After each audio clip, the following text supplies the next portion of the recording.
এই যে দেখো, মা বলেছিল আমার ঝাল লাগবে আর লেবু লাগবে খাওয়ার জন্যে, তো ওদের মনে হয় কিচেনে যত ঝাল ছিল সব একবেলার জন্য পাঠিয়ে দিয়েছে। হ্যালো সবাইকে, কেমন আছো তোমরা সবাই? আশা করি খুব ভালো আছো, আমিও মোটামুটি ভালো আছি। তো আজকে আমাদের ডিসচার্জ, আর এখন আমাদের ডিসচার্জের টাইম হয়েছে এখন 1:30টার বেশি বাজে, মানে 2টো বাজে। আমাদের সকাল সকালে ডিসচার্জ হবার কথা ছিল, কিন্তু একটা ডক্টরের রেফারেন্সের দরকার ছিল, সে আসতে লেট করলো, তাই প্রসেস কিছু এগোয়নি, বিলিং টিলিং ক্লোজ হয়নি। এখন ফাইনালি হলো, এখন আমি যাব, গিয়ে বিলিংগুলো দিয়ে সামারি আসছে, তারপর আমরা এখান থেকে বেরিয়ে যাব। কিন্তু একটা মজার কথা তোমাদের সাথে শেয়ার করব বলে আমি এখন শুরু করলাম ব্লগটা করা। আমাদের এখানে খাবার নিয়ে একটু প্রবলেম হয়, জানোই তো, এখানকার রান্নাবান্না আমাদের সাথে অনেক আলাদা, সব কিছুতে টক দেয়, তারপরে একটা কিছু পাতা বা মশলা ইউজ করে যেটা আমি একদম সহ্যই করতে পারি না। আর এটা হসপিটালে বেশি হয়, ওরা প্রত্যেকটা রান্নায় সেটা ইউজ করে। তো আজকে আমি এটার ব্যাপারে বলেছিলাম, তো আমার কাছ থেকে জানতে এসেছিলো। তো সেখানে মা আবার বলেছে যে আমরা বেঙ্গলি, আমরা বাঙালিরা একটু ঝাল ঝাল খেতে পছন্দ করি, আমরা টক খাই না, আমার লেবু লাগবে, পাতলা ডাল লাগবে। তো এরা বলেছে যে ঠিক আছে, সেইভাবে আমরা খাবারগুলো দেবো। তো এখন তোমাদের আমি দেখাই যেটা শুনে যাওয়ার পরে তারা করলোটা কি। দেখো, এই যে দেখো, মা বলেছিল আমার ঝাল লাগবে আর লেবু লাগবে খাওয়ার জন্যে, তো ওদের মনে হয় কিচেনে যত ঝাল ছিল সব একবেলার জন্য পাঠিয়ে দিয়েছে। এটা কিন্তু শুধু ওরা দুপুরের কথা ভেবেই দিয়েছে, যে লঙ্কা আর এই লেবুগুলো খাবে সবজি দিয়ে। তো দেখো, এটা দেখে আমি আর মা হাসতে হাসতে পাগল হয়ে গেলাম, মানে সত্যি সিরিয়াসলি, যে পুরো কিচেনে সব ধরে দিয়ে দিয়েছে মানে আমাদেরকেই। তো এবারের মতো আমাদের ফার্স্ট কিমোর জার্নি শেষ, এখন আমাদের ডিসচার্জ হয়ে গেছে, আমরা রুমের দিকে যাচ্ছি, অটোয় আছি।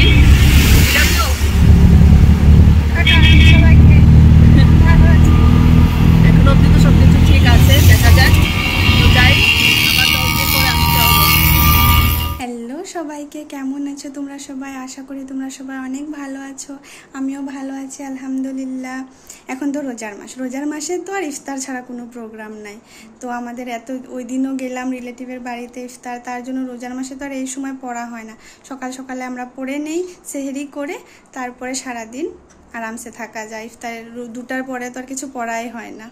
তো আজকে তো আমাদের বাড়িতে ইফতার পার্টি আছে, বাড়িতে মানে আমার মায়ের স্কুলের এরিয়াতে হচ্ছে। তো ওখানে মার ক্লাস 10-এর ব্যাচ যারা চলে যাচ্ছে তাদেরকে ডেকেছে, প্লাস আরও আমাদের রিলেটিভ যারা আছে চেনা জানা তাদেরকে ডেকেছে, আর হয়তো ওদের জন্য কিছু একটা ছোটো মোটো প্রোগ্রামও আছে।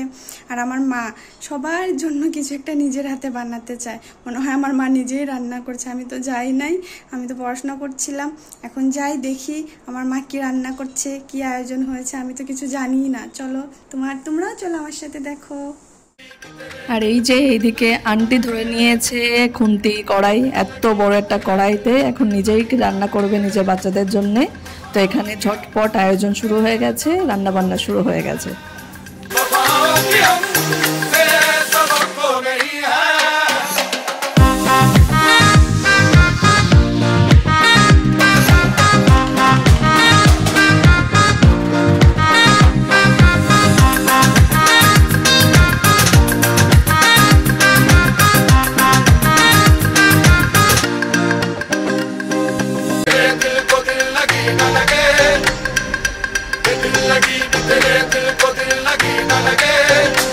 আস্তে আস্তে সবাই আসতেও শুরু করে দিয়েছে, কারণ অলরেডি এখানে টাইম হয়ে গেছে ইফতারের। তো এখানে পরিবেশন করাও শুরু হয়ে গেছে, সবাই সার্ভ করছে।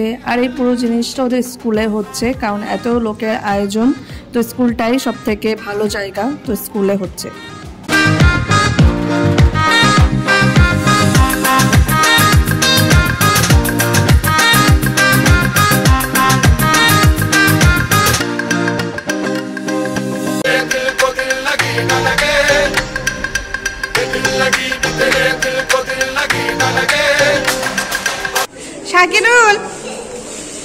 শাকিরুল তুমি কি রোজা? তাই মালয় রোজা? আর এই যে দেখো বরাবরের মতো এই দুটো আবার এদের দুষ্টুমি শুরু করে দিয়েছে। আজকে তারা সোফায়, আর তারা এখন অনেক ভালো আছে। আগে তোমরা দেখেছিল ওদের ওয়ার্মস হয়েছিল, তো ট্রিটমেন্ট নেওয়ার পরে অনেকটা ভালো আছে, কিন্তু এইটা এখনো একটু দুর্বল, তো এটা উঠতে পারে না। আরেকটা দেখো উঠে এদিক ওদিক দৌড়াই বেড়াচ্ছে। বেশ কিউট হয়েছে কিন্তু এই দুটো, তাই না?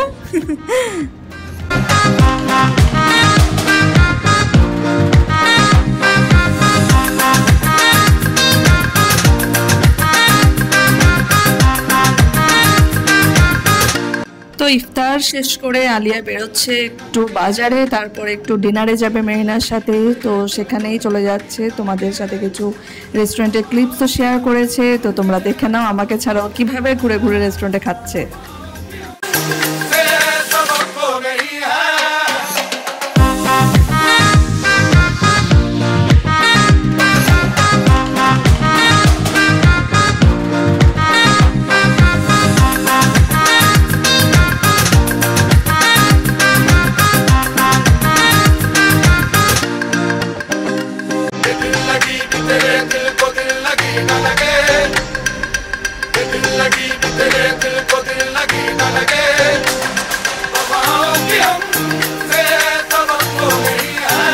তো রিসেন্টলি একটা ভাগ্নি হয়েছে, একদম ছোট্ট একটা ভাগ্নি, তো তার জন্য কিছু শপিং করে নিয়ে এসছে, তো সেগুলো তোমাদেরকে দেখাচ্ছে। দেখো বেশ কিউট কিউট জামাগুলো।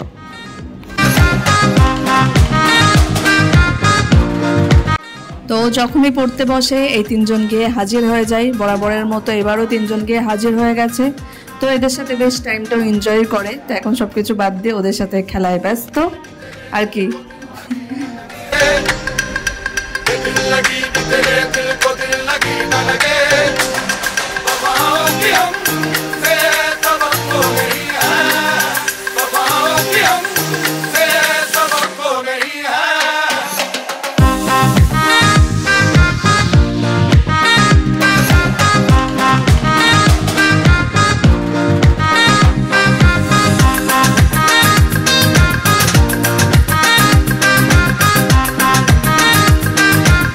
তো আজ লাস্ট ইফতার উপলক্ষে ওদের একটা ফ্যামিলি গেট টুগেদার হচ্ছে। তো রমজান মাস শেষ আর ফাইনালি ঈদ আসলো, তো এখানে আয়োজন শুরু হয়ে গেছে ফুল। তো এই তো দেখলে এই চলছে আমাদের লাইফের আপডেট। আমার আপডেট তুমি দেখলে, আমার আপডেটে শুধু কিমই চলছে মার, কিন্তু মা সুস্থ আছে, ভালো আছে, এটা অনেক বড় জিনিস। তোমাদের সবার আশীর্বাদ ভালোবাসা সব কিছু নিয়ে আমি এগিয়ে চলেছি, আর সব কিছু অনেক ভালোভাবে এগোচ্ছে। তো থ্যাংক ইউ সো মাচ। তোমাদের যত থ্যাংক ইউ বলবো তত কম, যে তোমাদের এত প্রেতে ভগবান সাড়া দিয়েছে, আর সব কিছু আমরা ভালোভাবে নিয়ে এগোচ্ছি। আর ওই ছিল আলিয়ার আপডেট। ওরা এখন রোজা, কালকে ঈদ। তো ঈদ মুবারক সবাইকে, সবার ঈদ অনেক ভালো কাটুক, সবাইকে সুস্থ রাখুক, ভালো রাখুক, সবার জীবনে সাকসেস দিক, সবার ফ্যামিলি মানুষকে ভালো রাখুক। আর প্লিজ নিজেদেরকে ভালো রাখবে, হেলথের দিকে খেয়াল দেবে, কারণ সেটা একবার নষ্ট হয়ে গেলে আর ফিরে পাওয়া যায় না। অবশ্যই আমাকে দেখে বুঝতে পারছো, তো অবশ্যই খেয়াল দেবে। আর চ্যানেলটা সাবস্ক্রাইব করো, যদি একটু ভালো লাগে অবশ্যই সাবস্ক্রাইব করো। সাবস্ক্রাইব না করে যেও না, ভুলে যেও না, লাইক করো। তো দেখা হবে নতুন কিছু নিয়ে, নতুন কিছু টপিকের উপরে ব্লগ নিয়ে। আমার আবার কিছুদিন পরে হসপিটাল যেতে হবে, আবার আসতে হবে, কিমোতে এরকমভাবেই চলবে। তো আবার বলি ঈদ মুবারক, সবাই ভালোভাবে কাটাও, সবাই অনেক মজা করো, অনেক ফ্যামিলির সাথে টাইম কাটাও, খুব এনজয় করো। তো দেখা হবে আবার নেক্সট ব্লগে, ততক্ষণ টাটা।